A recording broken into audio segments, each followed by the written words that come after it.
కూడి వచ్చిన మీ అందరికీ యేసు ప్రభువు నామాన వందనాలు. చాలామంది మాట్లాడుకునే మాట ఏంటంటే, యేసు ప్రభువు అనే దేవుణ్ణి నమ్ముకుంటే శ్రమలు వస్తాయా? అలాంటి వారికి మనం ఒక మాటని, దేవుని మాటని జ్ఞాపకం చేయాలి. శ్రమలు వచ్చినప్పుడు దేవుడును వదిలేసి వెళ్ళిపోతున్న వారికి, దేవుడిని విడిచిపెడుతున్న వారికి, దేవుడిలోకి రాకన్నా ఉన్నవారికి, మరి దేవుణ్ణి నమ్ముకున్న తర్వాత శ్రమలు వస్తే ఎందుకండి దేవుణ్ణి నమ్ముకోవడం? దేవుణ్ణి ఎందుకు నమ్ముకుంటాం అంటే నెమ్మది కోసం. దేవుణ్ణి నమ్ముకున్నాము,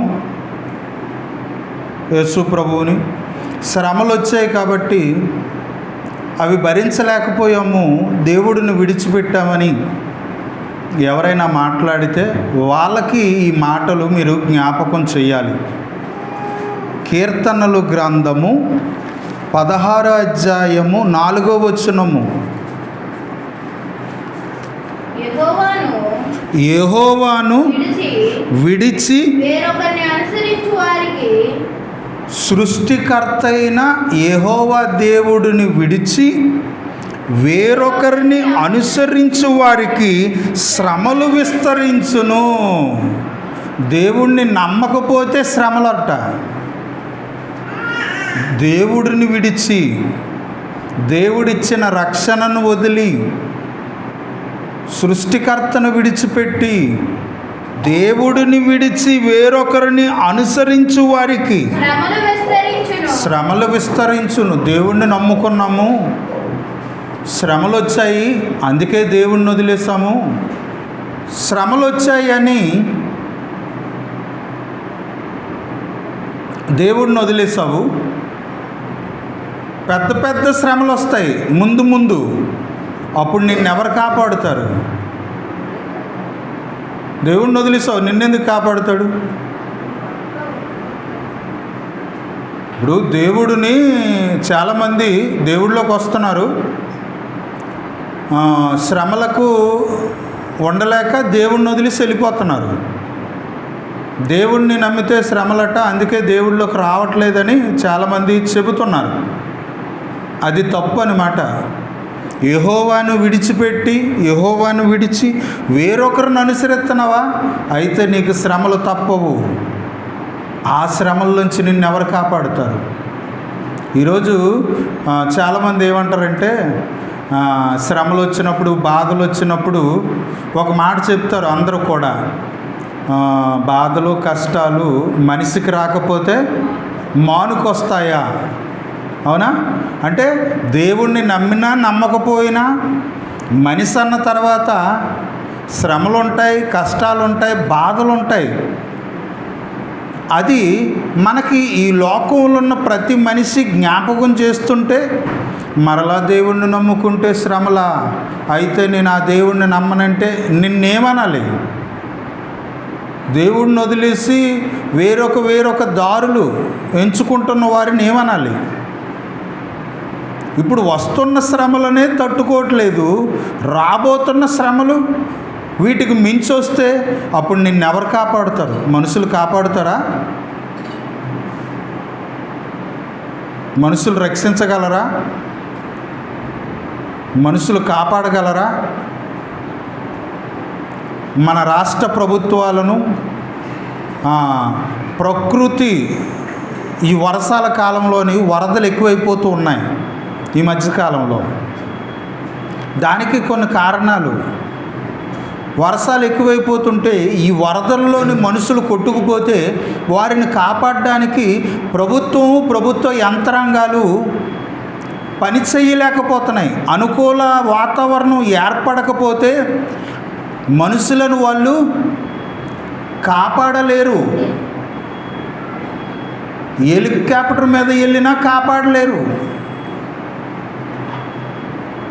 ప్రియమైన దేవుని పిల్లలారా,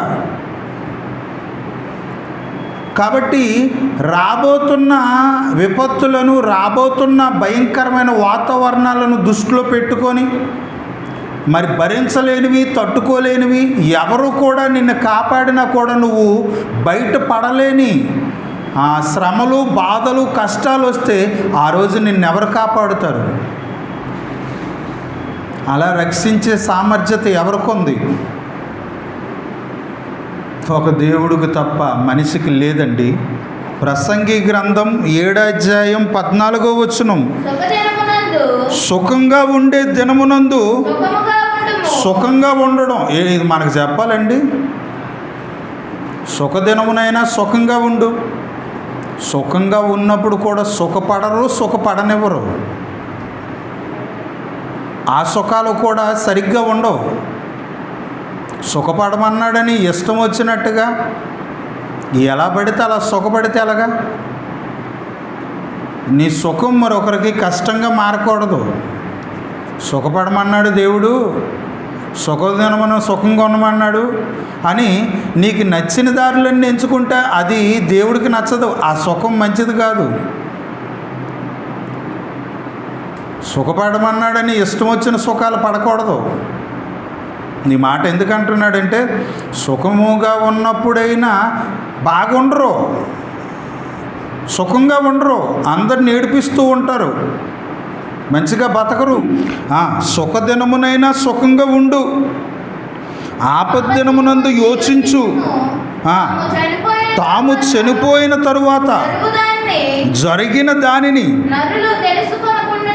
మనుషులు తెలుసుకొనకుండునట్లు దేవుడు మనుషుల కొరకు భూమి మీద సుఖదుఖములను జతపరిచి ఉన్నాడు. స్త్రీకి పురుషుడు అవసరం ఉంది, పురుషుడికి స్త్రీ అవసరం ఉంది. పురుషుడు లేకపోయినా నేను బ్రతికేస్తాను అని కొంతమంది ఆడవాళ్ళు అంటారండి. భార్య లేకపోయినా నేను బ్రతికేస్తాను అని కొంతమంది మగవాళ్ళు అంటారు. ఇది చాలా రాంగు.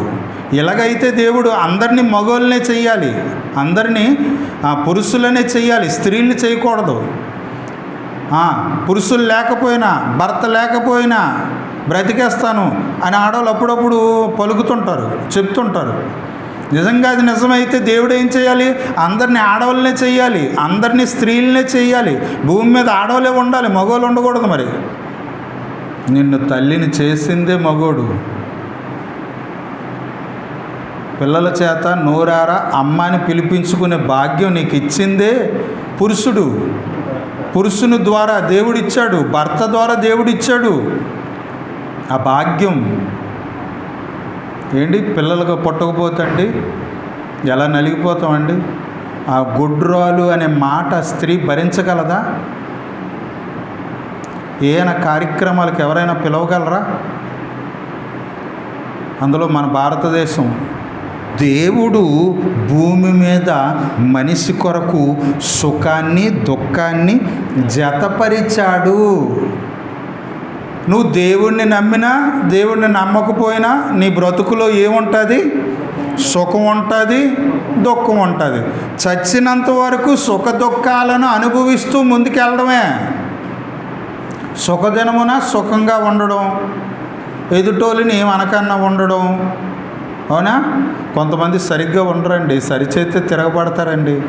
నీ బ్రతుకు బాగులేదు కాబట్టే సరిచేస్తున్నారు, మన జీవితం బాగులేదు కాబట్టే సరిచేస్తున్నారు. అది నీకు నచ్చిన దారులు ఎంచుకొని నేను రైటే అని నాకు నేను సమర్థించుకుంటే మనల్ని ఎవరు సరిచేస్తారు? మారరు, మారనివ్వరు.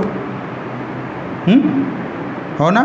అంటే దేవుణ్ణి నమ్ముకుంటే శ్రమ వస్తుంది, బాధ వస్తుంది, దుఃఖం వస్తుంది.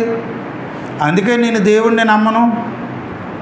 దేవుణ్ణి నమ్ముకున్న తర్వాత పిల్లలు పుట్టలేదు, బాధలు ఎక్కువైపోయి అందుకే దేవుడి మందిరాన్ని వదిలేశాను, అందుకే నేను దేవుడిలోకి రాలేదు అని అంటే బైబిల్ అంటుంది, లోకం అంటుంది, బాధలనేవి, కష్టాలనేవి మనిషికి రాకపోతే మానుకొస్తాయా అని మనుషులందరూ అంటున్నారు. దేవుణ్ణి నమ్మినోళ్ళు, నమ్మలేనోళ్ళు, అన్ని మతాలకు చెందిన సర్వ మనుషులు ఇదే మాట చెప్తున్నారు. బైబిల్ కూడా ఏం చెప్తుందంటే, దేవుడు భూమి మీద మనిషికి ఎలాంటి జీవితాన్ని ఇచ్చాడంటే సుఖము దుఃఖాల మధ్య మానవ జీవితం నడుస్తుందని బైబిల్ చెబుతూ ఉంది. ఇది నిజమంటారా? నిజంగా మన కళ్ళతో చూస్తున్నాం కదండి. దేవుణ్ణి నమ్మినోడికి అదే బ్రతుకు, నమ్మలేనోడికి అదే బ్రతుకు. అవునా? ఇంకా అపోస్తులుడైన పౌలు గారు రాసిన 1 కొరింథీ పత్రిక 7వ అధ్యాయము 28వ వచనం. అయినను నువ్వు పెండ్లి చేసుకొనినను పురుషుడితో దేవుడు స్త్రీలతోనూ పురుషులతోనూ ఏం చెప్తున్నాడంటే, మీకు ఇష్టమైందా పెళ్లి చేసుకో. అమ్మాయితో చెప్తున్నాడు, నీకు ఇష్టమైందా అబ్బాయి పెళ్లి చేసుకో అని చెబుతూ ఉన్నాడు. చదువుకుందాం. పవిత్రంగా ఉండకపోవడం పాపం, భర్తుండి దారులు తొలగిపోవడం పాపం, భర్త చనిపోయిన తర్వాత దేవుడు వాక్యములో ఎదగకపోవటం, అవి తప్పులు. అయితే ఈ పెళ్లి చేసుకునే వారికి శరీర సంబంధమైన శ్రమలు కలుగును కాబట్టి అవి మీకు కలుగకుండవలెనని కోరుకుంటూ పెళ్లి చేసుకోకన్నా ఉండడం స్త్రీకి మంచిది, పెళ్లి చేసుకోకన్నా ఉండడం పురుషుకుని మంచిది. ఒకవేళ పడిపోయే జీవితాలు ఉన్నాయా, తప్పిపోయే జీవితాలు ఉన్నాయా, చీకటిలోకి వెళ్ళిపోయే జీవితాలు ఉన్నాయా, దేవుడికి నచ్చని ఆ జీవితం ఒకవేళ ఉంటే పెళ్లి చేసేసుకో. భర్తతో ఉండు, అవునా, భార్యతోనే ఉండు.